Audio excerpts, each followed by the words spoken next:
I'd wait 1,000,000 more for you.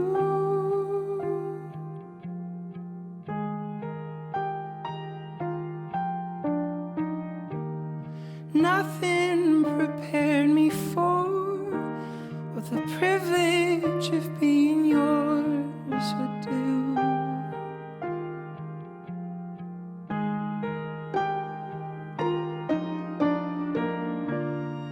If I had only felt the warmth within your touch, if I had only seen how you smile when you blush, or how you curl your lip. Please be seated. Thank you.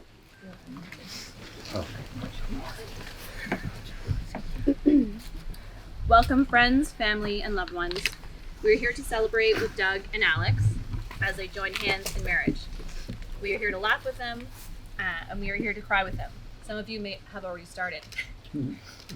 But most of all, we are here to wish them well as they begin their new life together. My name is Ashley. And my name is Mark. And we will be your officiants for today. Also joining us is Carrie Fawcett. She is our ceremonialist and legal officiant for today. In order to comply with provincial laws regarding marriage, Carrie will be officiating a couple spots in the ceremony and will later supervise the signing of the wedding registry. So welcome, Carrie. Finally, Alex and Doug would like to say thank you very much for being here today. It means a lot to them. So, who is giving this woman to be married? Her mother and I do. And who is giving this man to be married? We are. Center of our house. To start our ceremony off today, we've asked Alex and Doug to choose a poem to be read here at the beginning that symbolizes their relationship. Love is a temporary madness. It erupts like volcanoes and then it subsides. And when it subsides, you have to make a decision. You have to work out whether your roots have entangled together, that it's so inconceivable that you should ever part. Because this is what love is. Love is not breathlessness. It is not excitement. It is not promulgation of eternal passion. That is just being in love, which any fool can do. Love itself is what is left over when being in love has burned away. And this is both an art and a fortunate accident. Those that truly love have roots that grow towards each other underground. And when all the pretty blossoms have fallen from their branches, they find that they are one tree and not two. Louis de Bernay, Captain Corelli's Mandolin. Ladies and gentlemen, that's what we're here to witness today. The entangled roots of these two individuals that are about to join together as one united tree. Reaching for the stars together, sharing the same nutrients, weathering the same storms, growing together year after year, some rings thick and healthy, some rings thinner. Reminders of the years that things didn't go as planned, or the years that fires hit and hit the reset button all around them. Because real love is sharing a life together. Like the poet said, any fool can fall in love. Real love is what comes next. After the fall is over, what happens when you've landed and all around you is normalcy once again, and it's time to do the dishes, pay the bills, or pick up the kids from school. There's a great line from another poem by Adrian Rich that says, "No dust on the furniture of love." In that poem, the speaker is being tongue-in-cheek about the difference between falling in love and the crash landing that happens for so many of us. Alex and Doug, I want to urge you to hold to that vision of your love for one another. Because even though all of us here are behind you and we're rooting for you, we want to wish you the best that life has to offer for both of you as you move forward as a united tree together. Knowing this, it's time to declare yourselves to one another. The contract of marriage is one that can be entered into by persons who are free to offer themselves to each other. Therefore, in the presence of all witnesses here, I will ask Carrie to lead Alex and Doug in stating their intentions.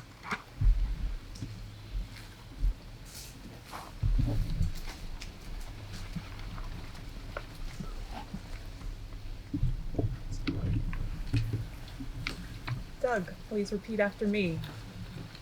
I do solemnly declare I do solemnly declare that I do not know of any lawful impediment that I do not know of any lawful impediment why I, Douglas Cassidy, why I, Douglas Cassidy, may not be joined in matrimony to Alexandra Holmes. may not be joined in matrimony to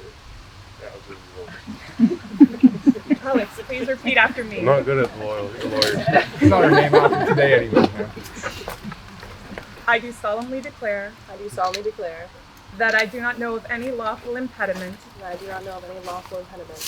why I, Alexandra Holmes, may not be joined in matrimony to Douglas Cassidy. Yeah, you're better than Alex wins. that. Wait till now. Yeah. Better bet. Justine already said something. Alex, Doug, it's now time to say your vows. Alex, you're up. Let's go. In the other pocket.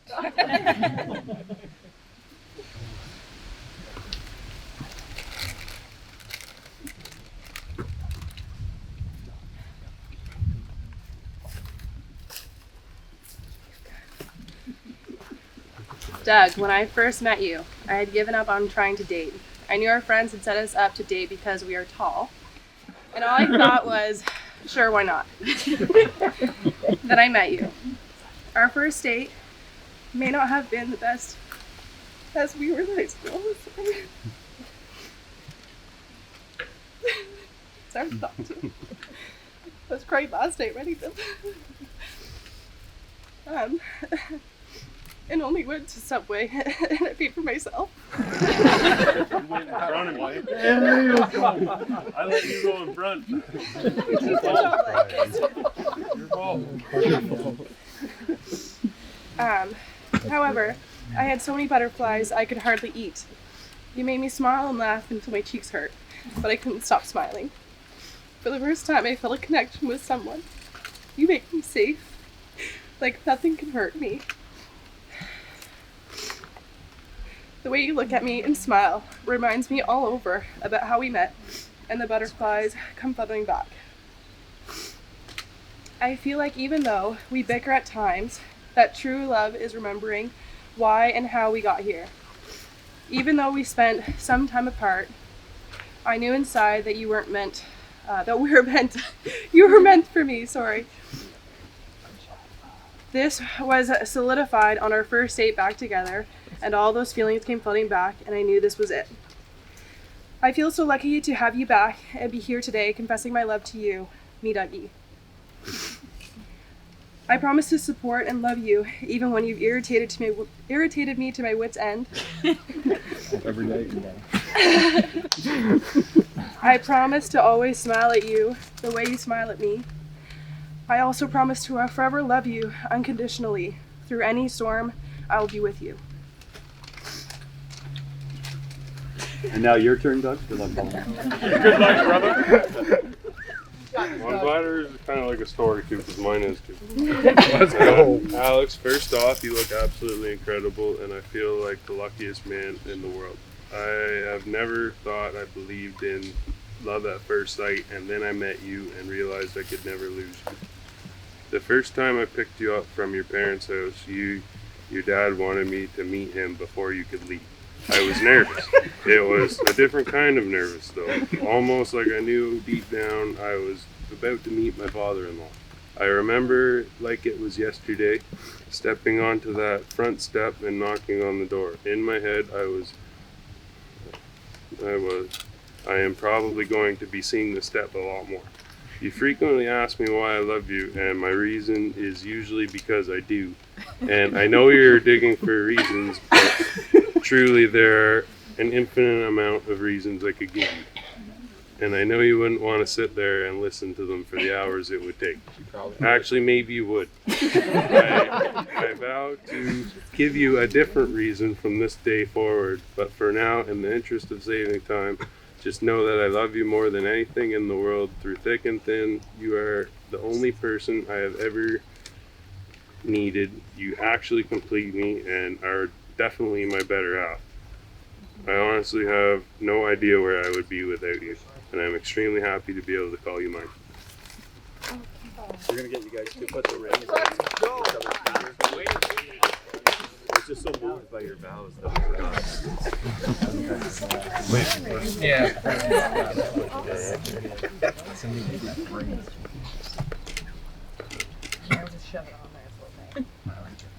Oh, it went the wrong way.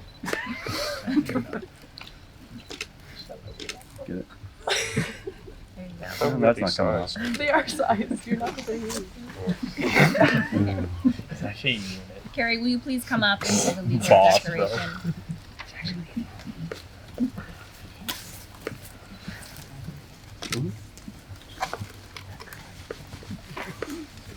Doug, please repeat after me. I call upon these persons here present I call upon these persons here present, I forgot, to witness that I, Douglas Cassidy, to witness that I, Douglas Cassidy, do take you, Alexandra Holmes, do take you, Alexandra Holmes, to be my lawful wedded wife. to be my lawful wedded wife.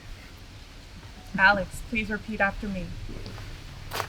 I call upon these persons here present I call upon these persons here present to witness that I, Alexandra Holmes, to witness that I, Alexandra Holmes, do take you, Douglas Cassidy, do take you, Douglas Cassidy, to be my lawful wedded husband. to be my lawful wedded husband.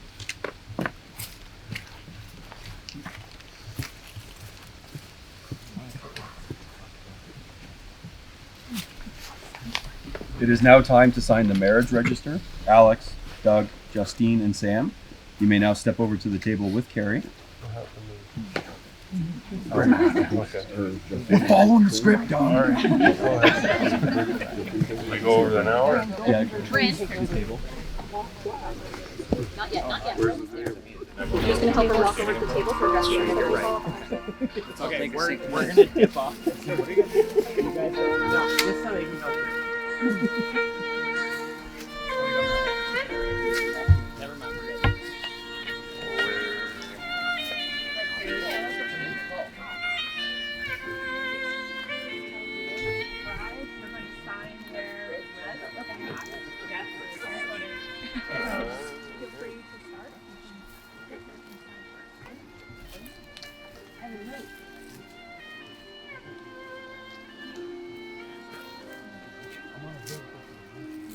Oh, I just put my last name. We're good there.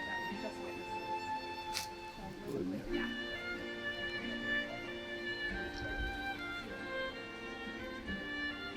Over here. Oh, yeah, sorry. another one under there? No, that'll be just witnesses. So,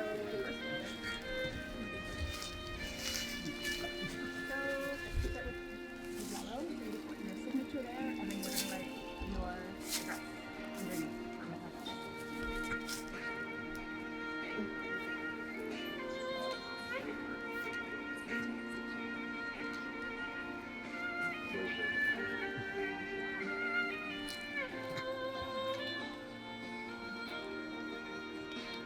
And actually, I've got a couple more things for you to do. Okay. A couple more documents. Okay. Up top. So, again, where the yellow is, Okay. you want to sign there as well. And one more thing.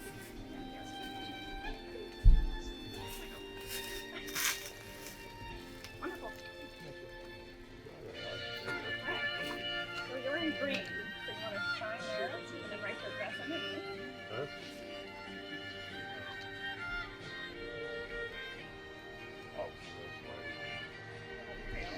Thank you. Do you need my towel? Back to back.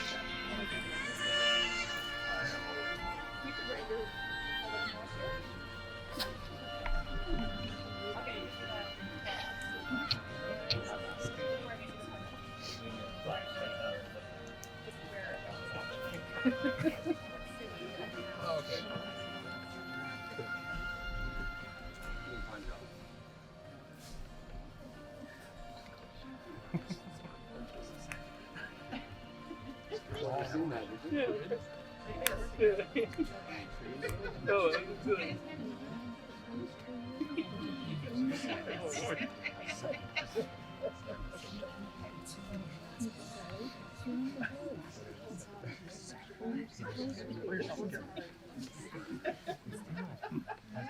against the tree.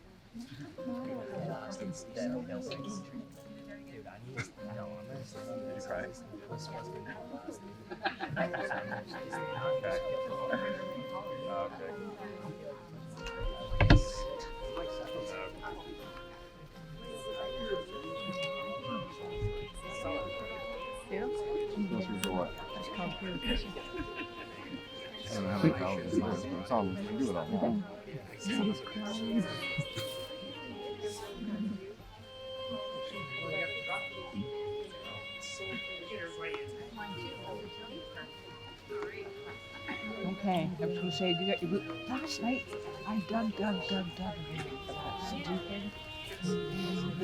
Mine? I couldn't find it, and then I remembered I gave it to you. I was almost like it was that far from coming into the house here.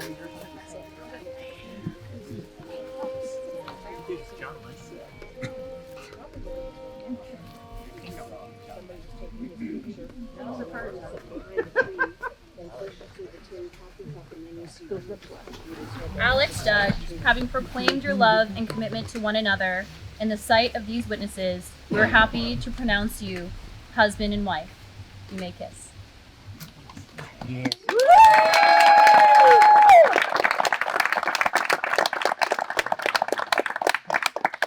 Ladies and gentlemen, it is my great pleasure to present to you Mr. and Mrs. Cassidy.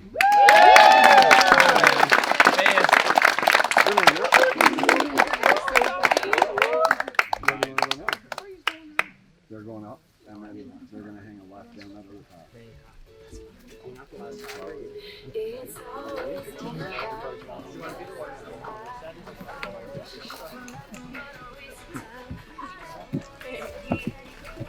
Here we go. Welcome to this world.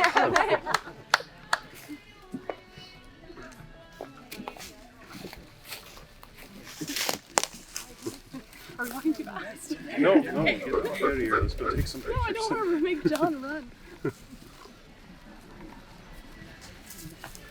Oh, I'm glad that part's over. What? I'm glad our ceremony was over. It took like what, 15 minutes?